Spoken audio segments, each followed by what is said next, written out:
The following is audio and video content from Freedom Church and Pastor Sean Wood.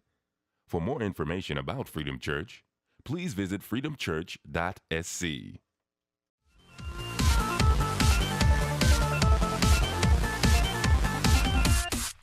Everything is awesome. Everything is cool when you're part of the team. Everything is awesome when we live our dream. Well, good morning. How are you guys doing? You doing well? All right, for those of you who are joining us on video, which is about 100 people a week who join us via video and watch the sermon, I just want to let you know we just did a early 2000 Destiny Child song, and so if you missed out on that and I just get my groove on at some point during this, you'll know why, because my swagger might come at some point because we did that. Now, and some of you are going, why in the world are we doing a Destiny's Child song at church? Well, first I would say because we can, and that would be one reason. And second is because they wouldn't bite when I said mo money, mo problems. They wouldn't do that one. And so that's why. Just to have fun, though, because we are talking about money this weekend in a different way. So don't get antsy yet. This weekend, we're continuing our series, Everything Can Be Awesome. And over the past 3 weekends, we've tried to kind of look at some of the building blocks that are there to build an awesome life. And we said, first of all, God is the master builder. And He really is. He's the one that we build everything in our life upon. And so if He's the master builder, we first and foremost have to have our life with God in order to have an awesome life. And so the first weekend we saw that.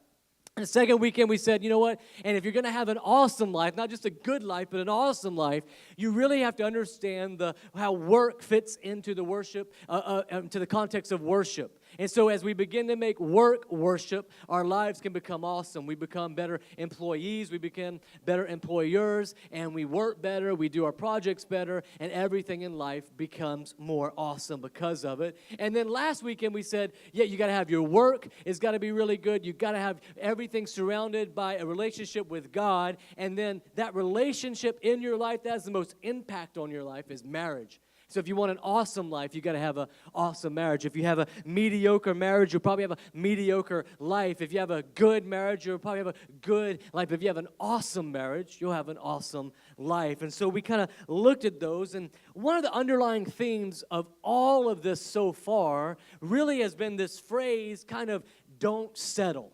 Right? Don't settle for just a job that you show up to and put your hours into, but you live for the weekend. Don't settle for that.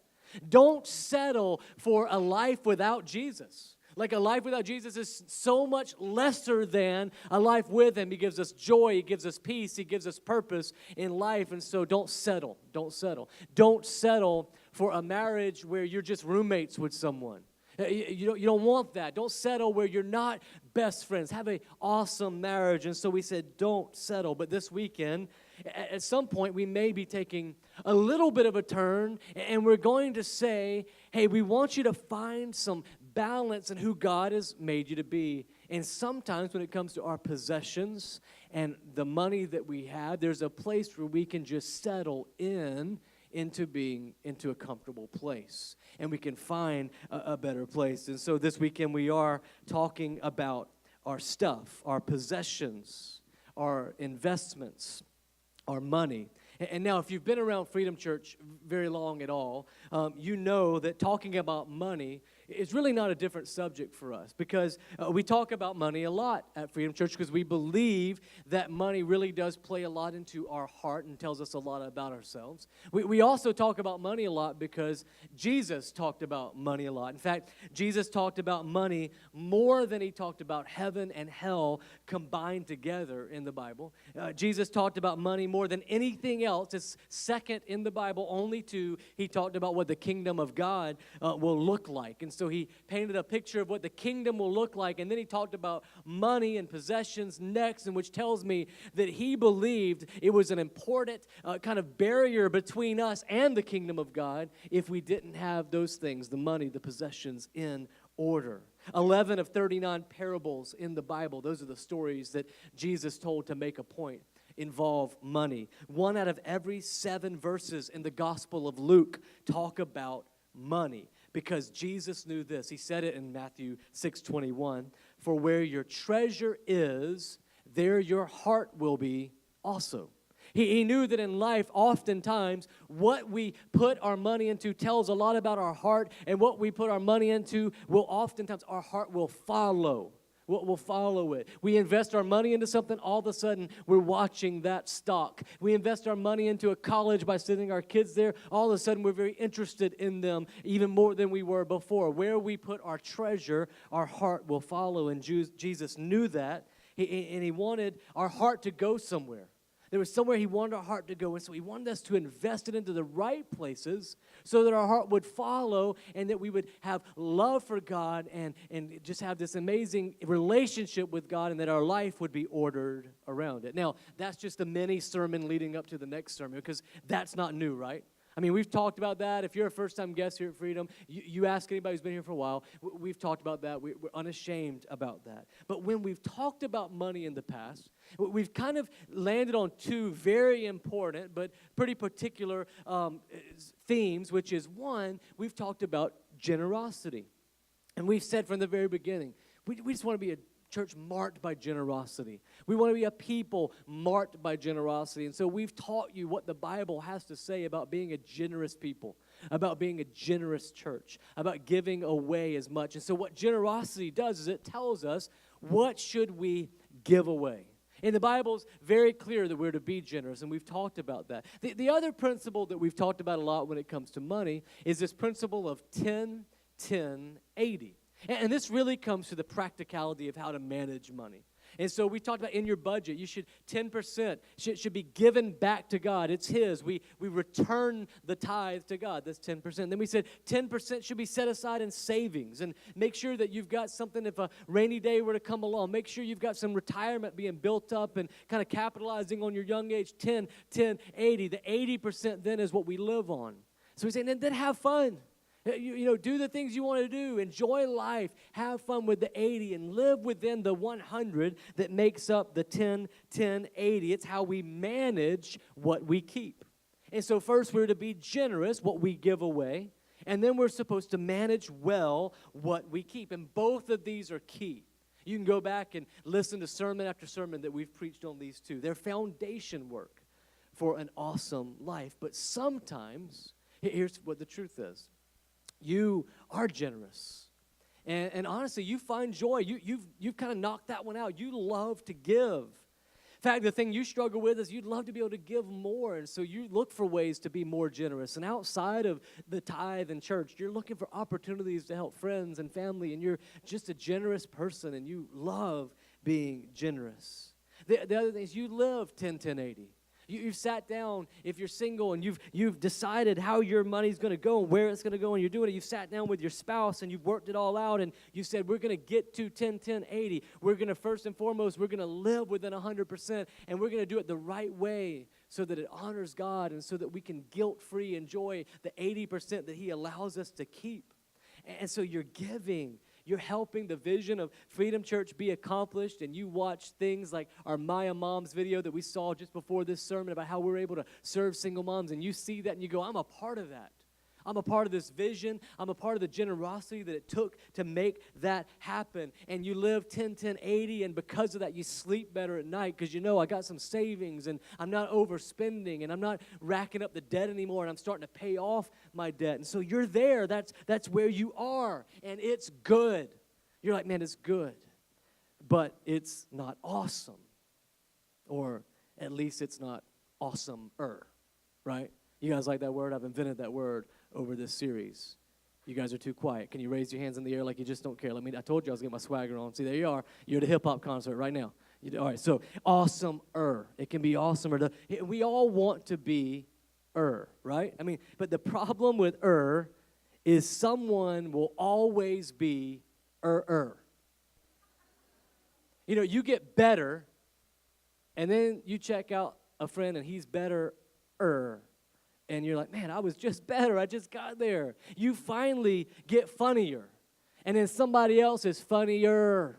And you're like, man, and they're not even a Christian, so they get to use dirty language. It's not fair. Like, they're funnier. And then you finally get to a place where you've got your house in order financially, and you, for just the first time in your life, man, you're like, man, I feel in an American way, like, I mean, we're richer than the rest of the world. I'm rich, I'm blessed, and then there's someone who's richer, and you're like, man, it makes you go, right, when somebody one-ups your. And so the little turn that we're going to take this weekend and going off the beaten path is that we're going to talk about, you know, this pursuit of awesome with our money and our possessions. Not just good, not just we're making it, but an awesomeness that comes in life. And here's where you get awesome with your finances and your possessions and the way that you spend your money, is that you don't let the thief steal from you.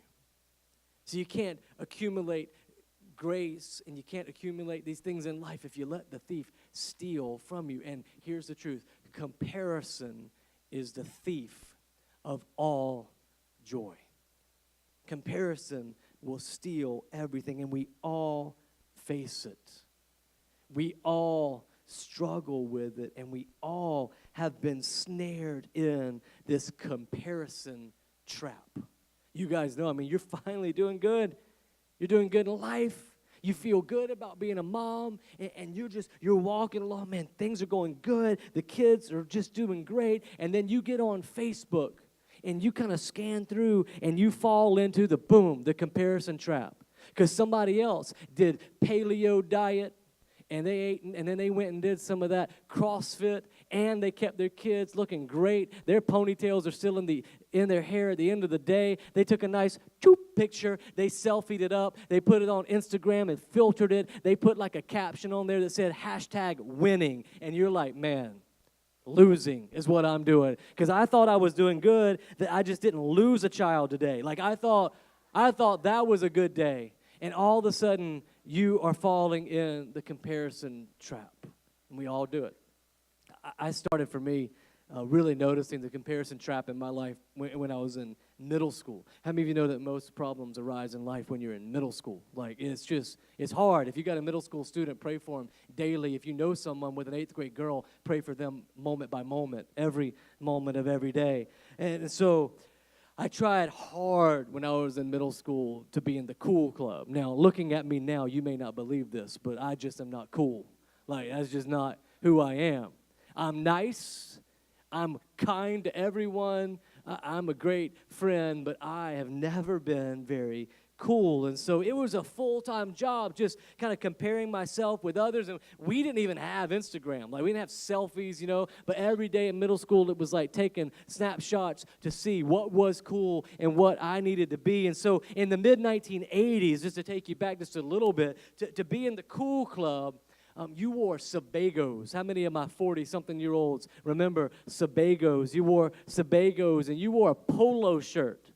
Now, not the one from Walmart that had a little lame kind of horse on it that didn't have a polo stick, you know, and kind of look. But you wore a polo shirt, and it couldn't come from the flaws are us part. You know, you had to get the one without the flaws, and if you had a cut tag, everybody check your tag and make sure you didn't have a cut tag because you had to have the polo shirt. And so then you had your tight roll jeans, and you'd tight roll your jeans, and then you'd have the same color of your socks as you did your shirt. That was the way we rolled. You guys remember how to tight roll your jeans? If you were a girl, you wore Guess jeans. That was what you wore. Now, I don't even know if they make Guess jeans anymore, but if you were a girl, you wanted to get the $80 pair of Guess jeans. And if you were a guy, I honestly don't know what kind of jeans you would wear. But I know this, they weren't the Lee jeans that I wore. That's what I know. Like, I know that those weren't the ones that you were supposed to tight roll. They didn't tight roll as nicely as the other ones did. And so I was working hard and to get the part in my hair that you could do this for, and it would feather just perfectly like that. And that was what I was working for. And I was working really hard until I was 12 years old. I was raised by a single mom. It's one of the reasons why Maya Moms is so dear to my heart, is we talk about, you know, how we work with single moms. As I was raised by a single mom until I was 12. She had very little money. And although she wanted to be able to give me the things that it would, you know, take to kind of be in the cool club, she wanted to. It took a lot of work. And so what I found is by the time we finally saved up to where I could afford real, actual Sebagos from Barron's department store, when I finally got them, things had started to change. And now I was comparing myself to others, and here's what I was starting to see a couple years into this. It wasn't the rolled up jeans anymore, it wasn't a polo shirt. All of a sudden, I fell into the comparison trap and realized I got to get me some parachute pants. How many of you had parachute pants back in the day? Because you could do the windmill and the worm better in parachute pants. And so I had to get me some parachute pants, and I had to get some suede Pumas with the big, thick shoestrings in them. And then when we were in school, we would put taps on them. And so we had taps, and we'd tap. We'd walk down with our swagger, tap. And the teachers hated that we had taps on our shoes. But it was suede Pumas. It was the parachute pants. All that was great. And let me tell you, in those first couple of years when I was still trying to catch up, it's hard to break dance in a pair of tight rolled jeans and Sebagos. I'm just telling you. You've never tried to break dance till you tried to break dance in those. And we'd have our boom box on our shoulder. I walked around the neighborhood with the boom box on my shoulder. And you think your iPhone battery wears out fast. I mean, you got those they wear out, you'd be like, it wasn't supposed to be slow, but it was because the batteries were lowing down. And so I walk around with that, just trying to be cool. Just walking around Winter Street, Monk's Corner, just chilling because I was hardcore that way. And then finally got all that. My grandfather actually built me a linoleum pad in the back of my yard. In the back of his yard, it had linoleum on plywood. We go out there and break dance. And I got finished break dancing one day, and I looked around, and some band called Nirvana had come along. And all of a sudden, now everybody's wearing, they're wearing plaid shirts and, jeans that they ripped at the knees intentionally. I used to get in trouble when I ripped my knees by falling off my bike. And now all of a sudden, they ripped their knees intentionally, and they got on combat boots, and they're all depressed. They're all walking around sad. And see, with hip-hop, you were hardcore, but you were at least happy about it. But these guys, they were all depressed. And so I'm like, man, now Nirvana, and I can't keep up with everything that's going on. The comparison trap was getting awkward. It was just trying to keep up in any way. And then also, not only can it be awkward, in the late 1980s, everyone was getting personal computers. And I wanted one really, really bad. I've always liked technology and stuff, and so I wanted a personal computer. And they were about the size of a small Volkswagen at that time, but everybody wanted one. And as I said, my mom was barely making it, okay? But despite this, she saved, and she borrowed some money from my grandfather, and she was able to get me a computer for Christmas. And if you're my age at all, you remember this. I got a Tandy TRS-80C. The C was when they added color, because before that it was just black and white.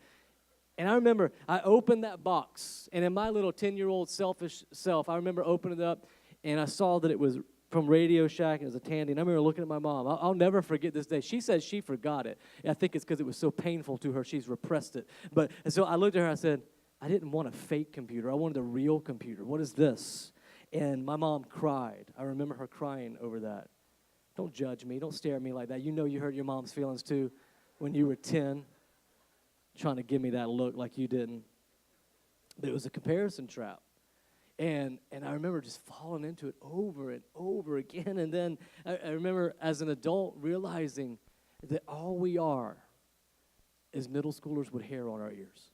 That's all we are. We all struggle with this comparison trap. Who's got what? Who's doing what? Who's better at what? Is she a better mom? Is he a better mom? It's a comparison trap that we fall in. And Paul in Philippians 11b through 12, he's got the secret to it. Anybody else want the secret to just finishing out the comparison trap, getting out of it? Here's the secret. He says, for I have learned in whatever situation I am in to be content.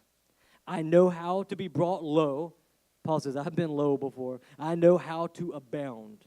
And in any and every circumstance, any and every, that's everything you can go through. That's every comparison trap you can fall into, any and every circumstance. I have learned the secret. Turn to your neighbor and tell him, I got a secret. Tell him real quick, I got a secret of facing plenty and hunger, abundance and need. What's his secret? Back up to the top, he says, I found in whatever situation I am in to be content.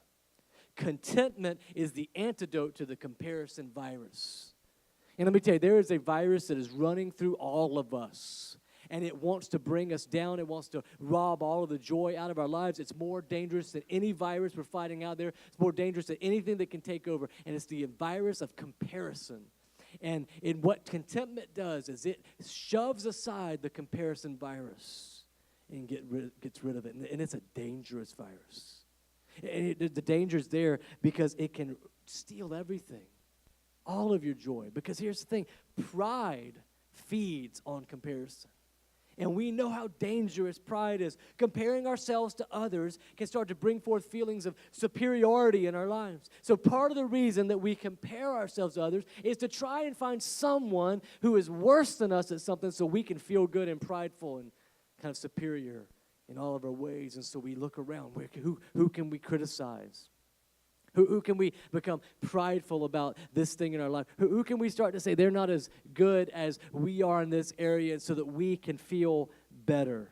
Look at Proverbs 16:18. It says, pride goes before destruction and a haughty spirit before a fall.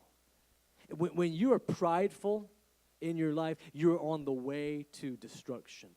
When you're prideful and have kind of a haughty spirit about yourself and just say, I'm better than everyone, I'm looking for who I'm better than, all of a sudden you are on your way to a fall. And you know, we can get so prideful in so many different ways. I think we've just got this society right now that's looking for ways to find pride, that's looking for ways to compare ourselves to others so we can be better. It's why we advertise every cause that we have. We got to let everybody know. This is the cause I'm after. This is what I'm about. This is what I do. This is how good of a mom I am. This is how good of a hunter I am, a dad I am, and this I am, and look how I eat, and look how I do this. It's because we want to go and look how great I am. And pride, it comes before destruction. If it's left unaddressed, comparison can lead to an arrogant mindset that's very difficult to break free from. So because pride just feeds on comparison. You want to puff pride up in your life. You just compare. You throw in just a steady diet of comparison and complaining and comparison and complaining, and you will soon have a prideful spirit. The second thing that we see is identity issues result from comparison. I mean, seeing ourselves as less than others as we compare ourselves to them can lead to feelings of inadequacy and inferiority. But the Bible tells us something different about ourselves. The Bible tells you and I that we're kind of created in the image and the likeness of God, that we're His workmanship, created for good works and good things, and that He knew exactly who we were. Even before we were in our mother's womb, He knew everything about us. He knew what we were going to look like. He knew what we were going to be able to do in life. He knew the skills and the talents and the abilities and to what degree we'd have them, that God knew all of this about us. And yet, what we do is we look for our identity in this comparison of who other people are, and we go, okay, well, that's who I need to be.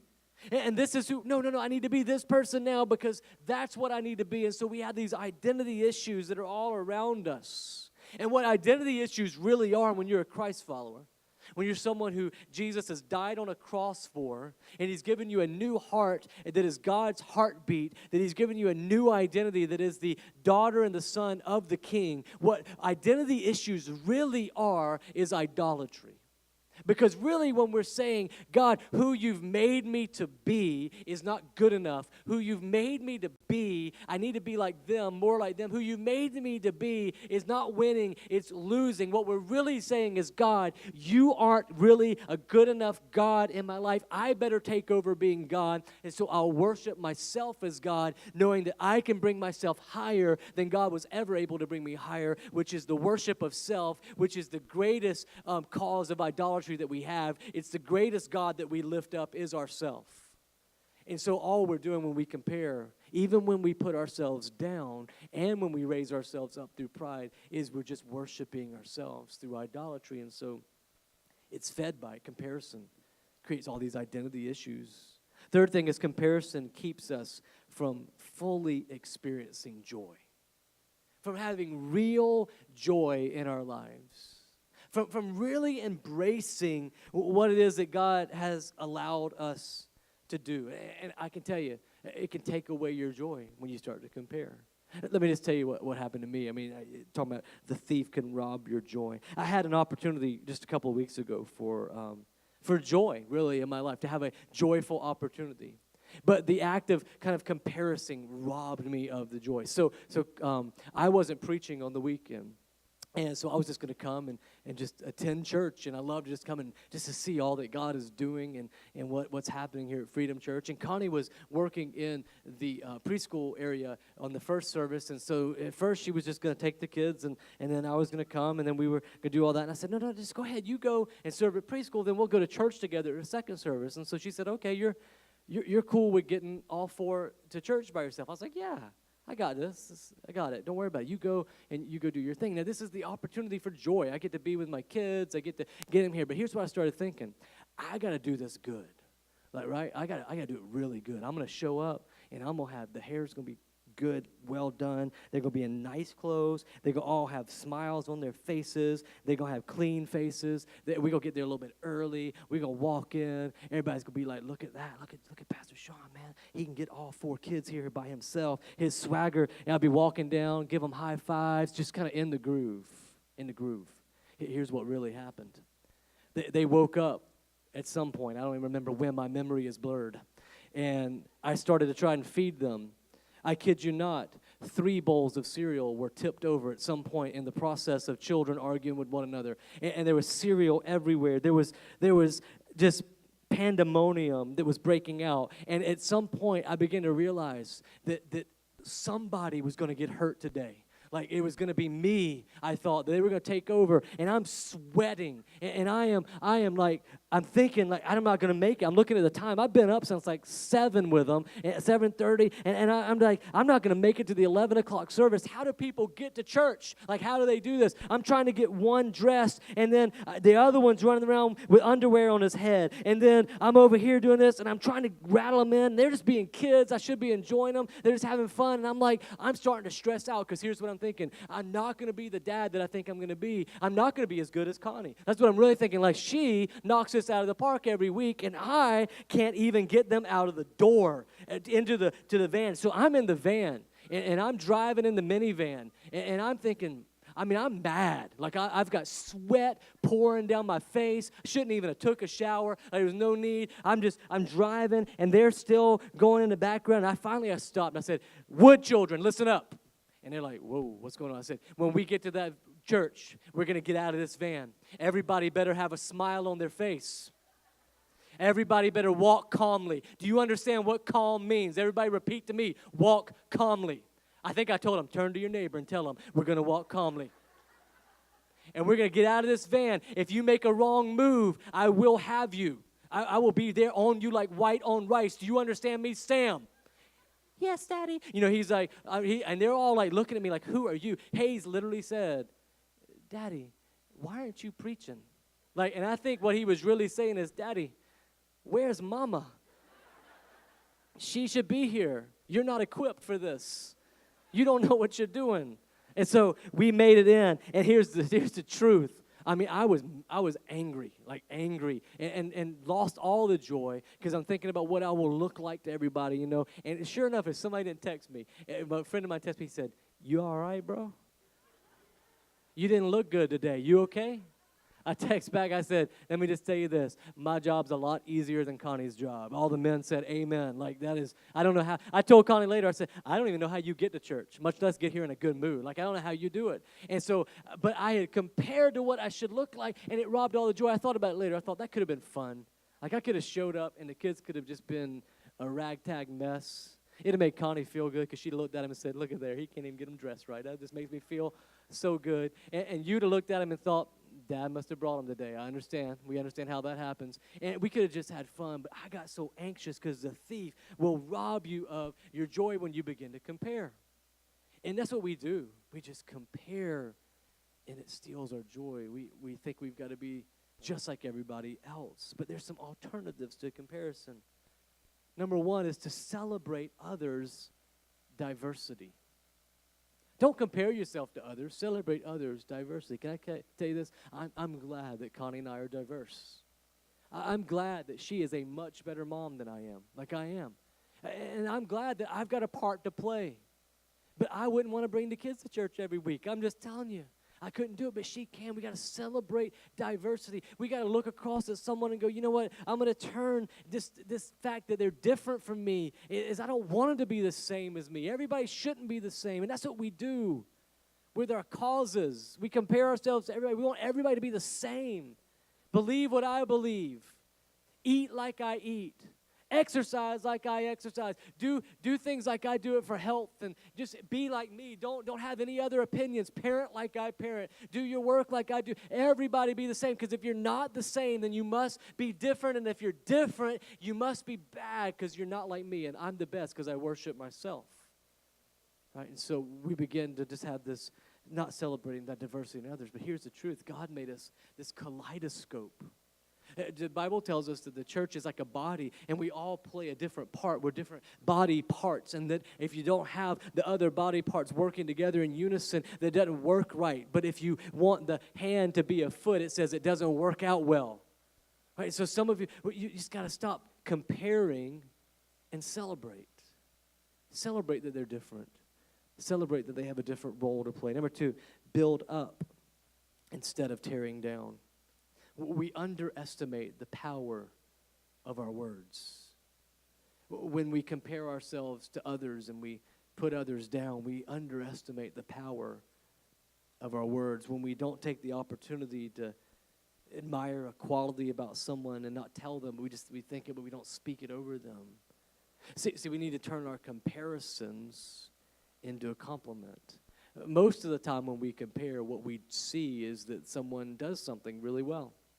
That someone has an area of life together in a really cool way. That someone has an area of their life better than us, right? And we compare, and it makes us feel bad. What if rather than making us feel bad, we captured that thought and we turned our comparison into a compliment? And we said, you know what?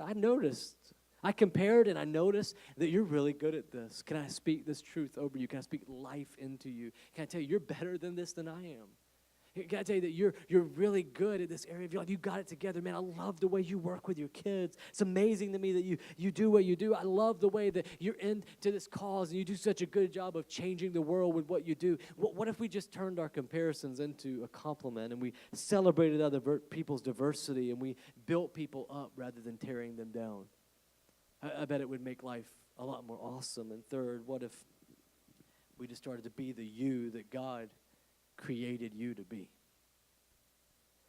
Yeah, I think one of the saddest parts about the comparison trap is not that it just steals our joy, but that it steals our purpose. Because every single one of you was created with a purpose. You're still alive because there's a purpose in your life. You're still here because God has something to do with you, and yet we compare to others. And we go, I gotta be like that person. And so in being that person, we're just a double effort of them instead of being who God created us to be. But I wonder what would happen if we started to believe that who God created you to be is exactly who you need to be. What if you started to believe that you have everything it takes to be the mom that He's called you to be? You don't have to compare yourself to others. You don't have to put yourself on a grading chart to see if you're doing it as well as others. You don't have to be in the race. You can just be you. Be the best you that God has equipped you to be. Do the best you can do with what you've got. And God will honor that, and that He will cover a multitude of sins with grace where you mess up, and He'll step in. But you're a much better you than you are somebody else. What if, as men, we started to truly believe that we can be the husbands and the fathers and the friends that God's called us to be? That we don't have to act fake around people, that we don't have to brag about things that aren't true, that we don't have to feel inferior about the jobs that we have or the education background that we have, that we can just walk boldly in being you. God created you, and He wants to change you. He wants to make you better, but there's a foundation to what he gave you, and he can do amazing things with it. What if we saw everything that God has given us in life as blessings, incredible gifts, and thought, any of the intellect that we may have, God gave to us. Any of the physical strengths and abilities that we have, God gave to us. Any of the skill sets that we have, God gave to us. And we just worked hard at being the best you that you can be. I think God would honor that. And not only would he honor it, I think that the way the church works, the church will be better because of it. See, we need every piece and every part to be you, filled with the Holy Spirit, changing and becoming a better you because of the way he's working on you, but we need you to be you. So what if you went in this next week and said, you know what? I'm not going to complain about what I've got and what I've been given. I'm not going to compare to what others have been given. I'm just going to be the best me that I can be. I'm going to walk boldly in my identity of who I am. And because of that, I'll have joy in every situation, knowing this is exactly where God wants me to be. I bet life would go from being mediocre sometimes, maybe just good, to awesome. God, we thank you that you are the author of everything, God. You created the very air that we breathe that gives us life. You gave us the life that we live. You give us any ability to make money and acquire possessions, and you made the very possessions that we acquire. You give us the heart to be generous. You give us the ability to fight against selfishness. God, you give us a way to see life as worship. And so, God, we ask that we would recognize that you are God, that we are not, and that we would worship you. And so, God, right now, I pray for that mom that just doesn't feel adequate, just doesn't feel like they're going to make it, that they can't possibly wear all the hats that they have to wear. They're tired, and they're depleted. And when they compare themselves to the filtered versions of other moms, they just feel beat down. Pray for your Holy Spirit to just speak to them now and give them a compliment, a holy compliment. I feel like the Spirit of God is saying, you've got what it takes. I'm going to give you what it takes.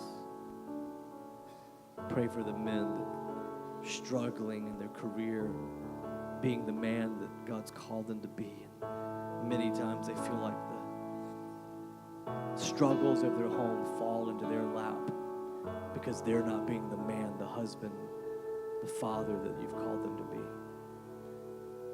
Pray that you would give a holy compliment to them now, God, of that you've got what it takes, because I'm going to give you what it takes. Pray for our teenagers that feel like there's a lot of people who love them, but not very many people who like them.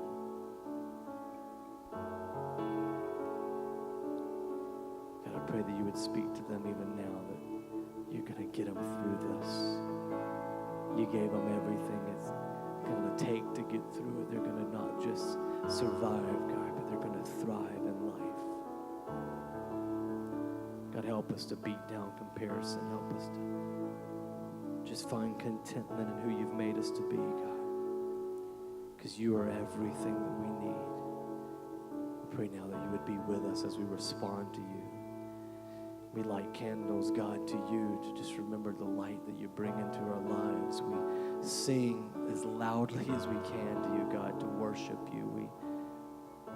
respond by bringing our tithes and offerings as a gift, return to you to show you our generosity. And God, we come to the cross, we run to the cross in response to you. I just pray that, God, now we would worship you in Jesus' name. Amen.